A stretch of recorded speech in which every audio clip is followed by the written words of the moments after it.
huyu atatimuliwa, ataondoka mwaka ujao. Nikwambie tu ukweli. Unajua unajua hii maneno si hahitaji si unabii eti uanze kubaini uende kwa wachawi fulani wakuambie vile iko and so on. Hii ni mambo ambayo unaweza kuona wewe mwenyewe.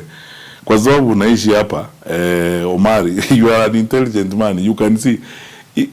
Kila wakati mimi najiuliza, niliona kiongozi mmoja ambaye mimi naheshimu kutoka magharibi ya Kenya. Wiki tu akisema kutafutia rais kura imekuwa ngumu sana. Sasa mimi najiuliza hizo kura ziko wapi za kumweka mamlakani? Ataondoka mwaka ujao, na mimi kama ningekuwa waziri wake kama mmoja wa wasaidizi wake, ningekuwa nimeweza kumwambia vile tunaweza kumanage transition. Aondoke polepole, ni ataondoka.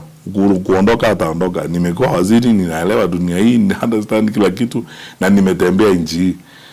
The mood in this country is almost unanimous that we need to change government, and so I don't understand why. Na mwambie wa Kenya wasifikirie hivyo.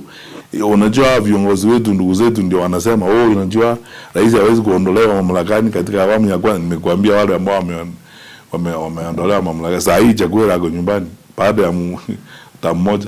My friend Masisi in Botswana ni mtu nilijua, hata tulikutana na yeye tukiwa hapa kwa serikali, tulikuwa tunakutana wakati alikuja hapa, alikuwa analala hapa ili tukiwa tunakuongea.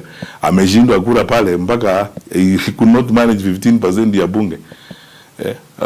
Na mjua Lungu, mimi nilitumwa kwenda kuona Lungu wakati ule wa ICC na Rais Kenyatta. Kaenda kumsalimia Rais Edgar Lungu pale na kumpelekea barua ya rais.